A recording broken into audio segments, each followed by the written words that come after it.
Selamat sore pemirsa. Berita Nusantara kembali hadir menyapa Anda pada hari ini. Sejumlah berita aktual akan kami sajikan untuk Anda. Bersama saya Indah Jaya, inilah Berita Nusantara selengkapnya.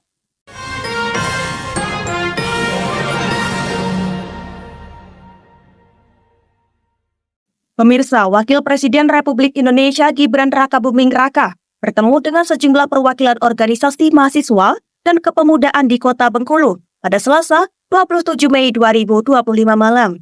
Pertemuan digelar di hotel tempat Wapres bermalam, usai mengecek kelangkaan BBM di 2 SPBU.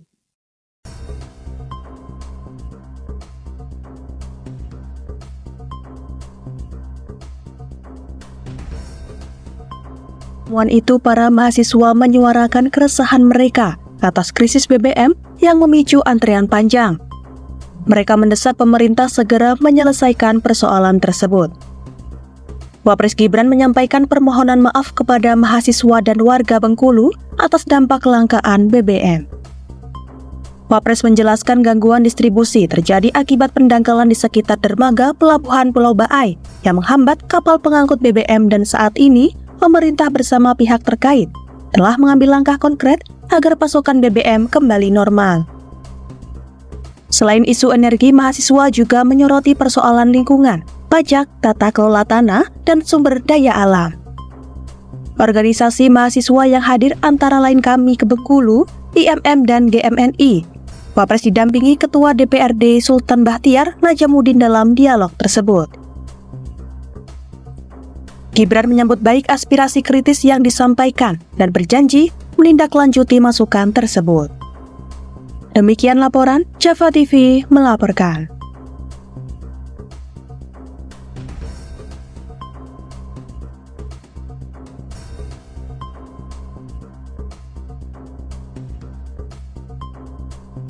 Berita selanjutnya pemirsa, Presiden Republik Indonesia Prabowo Subianto mengusulkan pembentukan jaringan bisnis antar negara-negara Asia Tenggara ASEAN dan Gulf Cooperation Council guna memperkuat hubungan dagang, khususnya di sektor industri halal.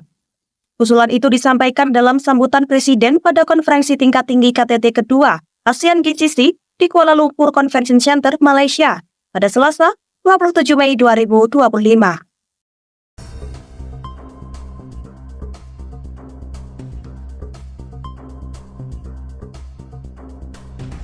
Presiden Prabowo menegaskan bahwa ASEAN dan GCC harus berkolaborasi untuk harmonisasi standar halal, memiliki mekanisme saling pengakuan sertifikasi halal, dan memperkuat investasi bersama untuk pembangunan kapasitas.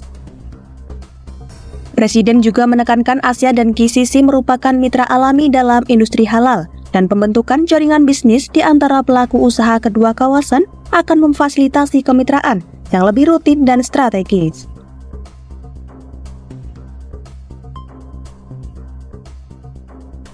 Selain sektor halal, Presiden juga menyoroti pentingnya perlindungan bagi pekerja migran ASEAN yang bekerja di negara-negara teluk. Presiden mendorong penguatan kerjasama regional untuk menjamin prinsip kerja layak, memastikan upah yang adil, kondisi kerja yang aman dan sehat, serta peningkatan jumlah pekerja terampil adalah hal yang harus dicapai bersama.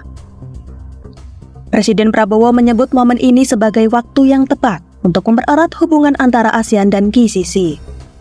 Dengan nilai perdagangan yang saat ini mencapai 120 miliar dolar Amerika Serikat, Presiden optimis masih terbuka peluang besar untuk memperluas kerjasama.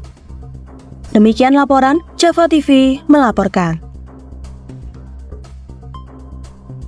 Masih di Berita Nusantara pemirsa, pemerintah melalui sidang isbat resmi menetapkan bahwa 1 Zulhijjah 1446 Hijriah jatuh pada hari Rabu 28 Mei 2025. Dengan demikian, Hari Raya Idul Adha yang bertepatan dengan 10 Zulhijjah akan dilaksanakan pada Jumat 6 Juni 2025.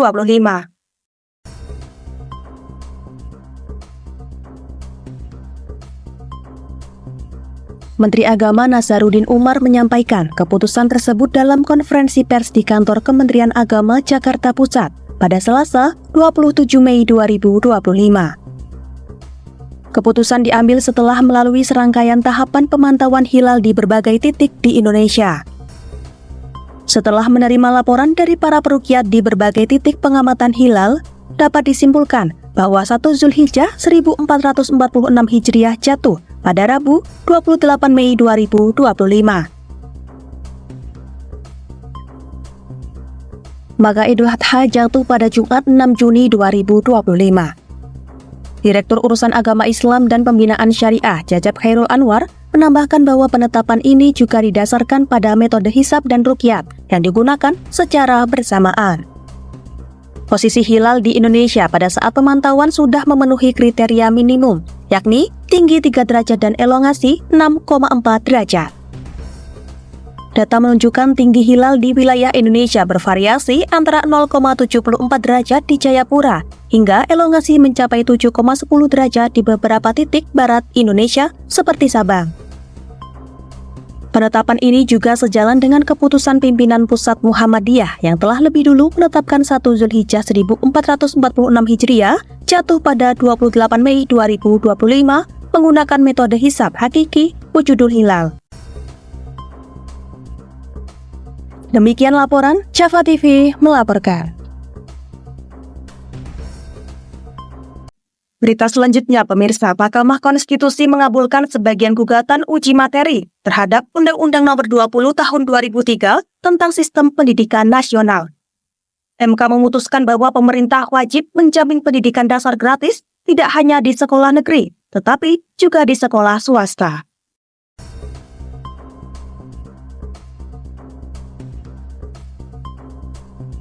Jaringan Pemantau Pendidikan Indonesia bersama 3 pemohon individu, yaitu Fathia, Novi Anissa Rizkika, dan Riris Risma Aciningrum, mengajukan permohonan dengan nomor 3/PUU 23/2025.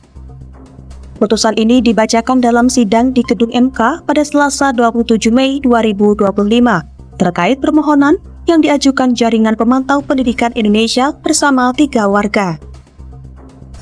Ketua MK Soehartonyo membacakan amar putusan yang berisi pasal 34 ayat 2 UU Sisdiknas tidak memiliki kekuatan hukum mengikat jika hanya berlaku untuk sekolah negeri. Hakim Konstitusi Eni Nurbaningsih menilai pembatasan tersebut menimbulkan kesenjangan, terutama karena banyak siswa tak tertampung di sekolah negeri. MK menegaskan negara wajib membiayai pendidikan dasar di semua satuan pendidikan, baik negeri maupun swasta. Demikian laporan Java TV melaporkan.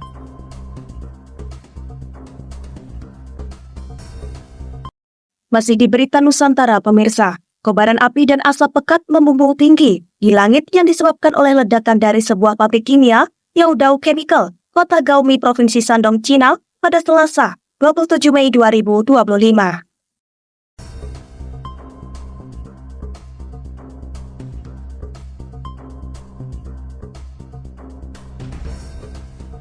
Video insiden tersebut terekam dalam siaran harian Beijing Xinjiangbao yang memperlihatkan kepulan asap abu-abu membesar dari kompleks industri.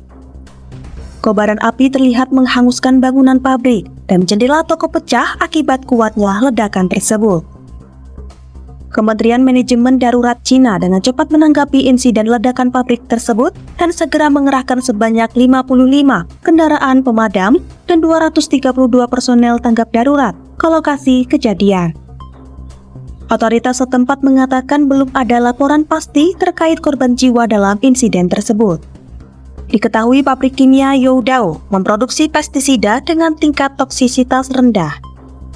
Pabrik tersebut berdiri di atas lahan seluas 47 hektar dan memperkerjakan sekitar 300 orang. Demikian laporan Java TV melaporkan.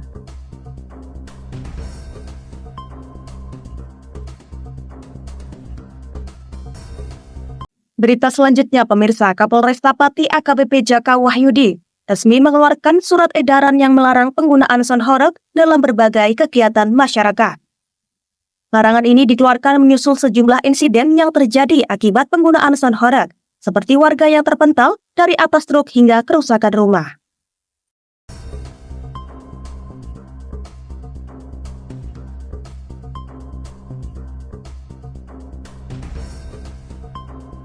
Jaka menjelaskan bahwa banyak laporan dan keluhan dari masyarakat terkait keresahan akibat penggunaan sound horeg, terutama dalam acara seperti sedekah bumi. Laporan tersebut meliputi kericuhan, kerusakan fasilitas, hingga insiden viral orang terpental dari atas truk. Menindaklanjuti hal tersebut, pihaknya telah menginstruksikan jajaran Polsek untuk mensosialisasikan larangan ini. Selain itu, kepolisian tidak akan mengeluarkan izin untuk kegiatan yang melibatkan sound horror. Larangan ini sejalan dengan surat edaran yang telah lebih dulu dikeluarkan oleh Bupati Pati. Terkait sanksi, tahap awal akan dilakukan edukasi kepada masyarakat. Namun, jika tetap ada pelanggaran, maka akan dilakukan penindakan berupa tilang. Demikian laporan Java TV melaporkan.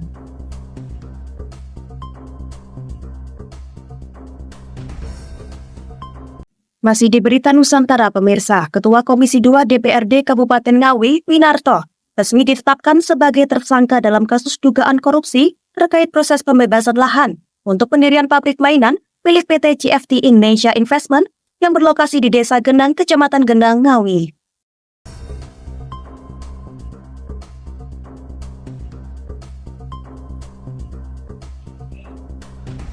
Pada Senin 26 Mei 2025 di Ngawi, Kepala Kejari Ngawi Susanto Gani mengatakan penetapan sebagai tersangka ini diumumkan setelah serangkaian pemeriksaan intensif oleh tim penyidik Kejari setempat. Menurut penyidik, Winarto diduga terlibat aktif sebagai fasilitator antara perusahaan dan para pemilik lahan, termasuk lahan milik pemerintah daerah. Peran Winarto dinilai melebihi kapasitas sebagai penghubung. Sebagaimana awalnya, ia mengaku hanya menjembatani komunikasi antara perusahaan dan pemilik lahan. Meskipun nilai pasti dari dugaan gratifikasi dan manipulasi masih dalam tahap perhitungan, pihak Kejari menyebutkan bahwa total transaksi pembebasan lahan yang masuk ke rekening terkait mencapai sekitar 91 miliar rupiah. Setelah resmi ditetapkan sebagai tersangka, Kejari Ngawi langsung melakukan penahanan terhadap Winarto dan menitipkannya di Lapas Ngawi untuk proses penyidikan lebih lanjut. Penahanan awal akan berlangsung selama 20 hari ke depan. Winarto dijerat dengan pasal 11 Jangto, pasal 18, dan pasal 12 B Jangto, pasal 18 Undang-Undang Nomor 31 Tahun 1999, sebagaimana telah diubah dengan Undang-Undang Nomor 20 Tahun 2001 tentang pemberantasan tindak pidana korupsi, serta pasal 55 ayat 1 KUHP dan terancam hukuman penjara maksimal 20 tahun. Demikian laporan Java TV melaporkan.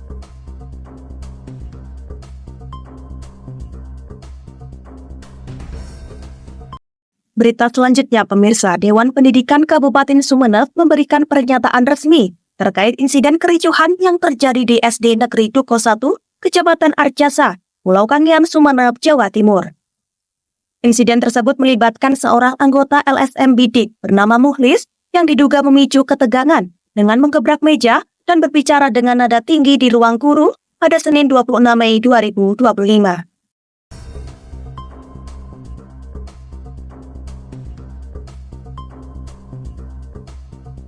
DPKS mengecam tindakan Muhlis yang dianggap tidak pantas dan merusak suasana pendidikan di sekolah. Mereka mendesak pihak kepolisian untuk segera turun tangan dan menindak tegas pelaku sesuai dengan hukum yang berlaku. Menurut DPKS, tindakan tersebut tidak hanya menciptakan ketegangan di kalangan guru, tetapi juga menimbulkan trauma bagi para siswa yang menyaksikan kejadian tersebut. Insiden tersebut terekam dalam video dan sempat viral di media sosial. Dalam video yang beredar, Muhlis terlihat mempersoalkan penggunaan dana bantuan operasional sekolah yang nilainya mencapai belasan juta rupiah.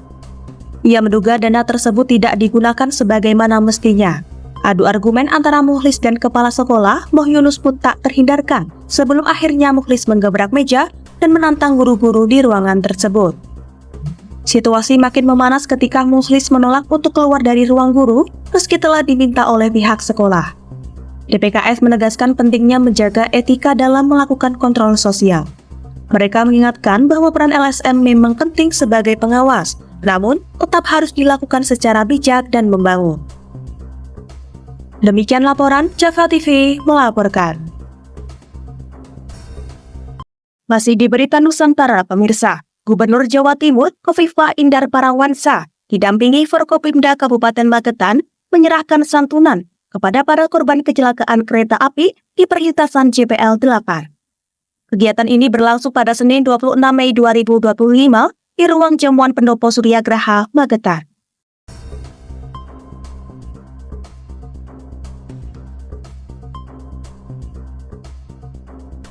Santunan tersebut diberikan kepada keluarga korban yang meninggal dunia serta kepada korban luka-luka yang saat ini masih menjalani perawatan medis.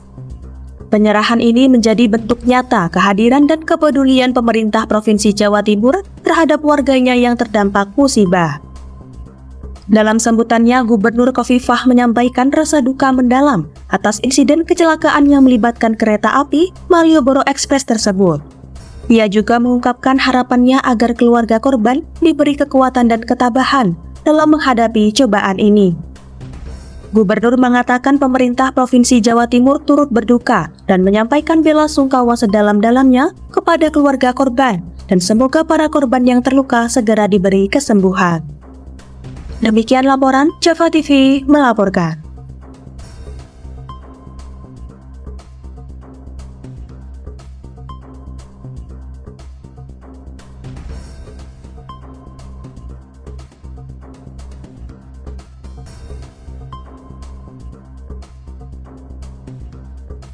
Pemirsa, Madrasah Tsanawiyah Darun Najah Kelurahan Tukang Kayu, Kecamatan Banyuwangi, mengalami kebakaran pada Senin 26 Mei 2025.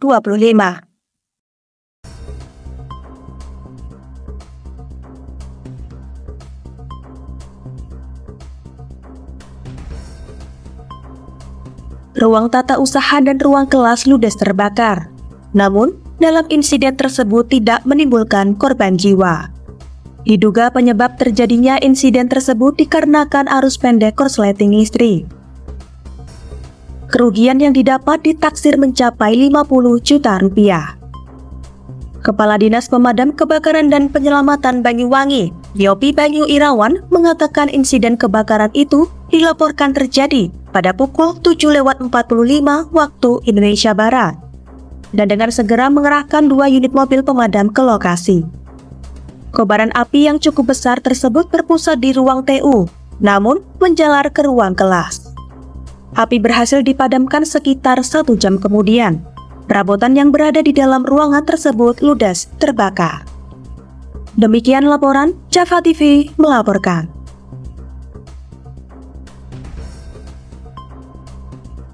Baik pemirsa, informasi tadi sekaligus menjadi penutup perjumpaan kita hari ini. Saya Indah Cahya dan segenap tim redaksi yang bertugas pamit undur diri. Selamat sore, salam berita Nusantara.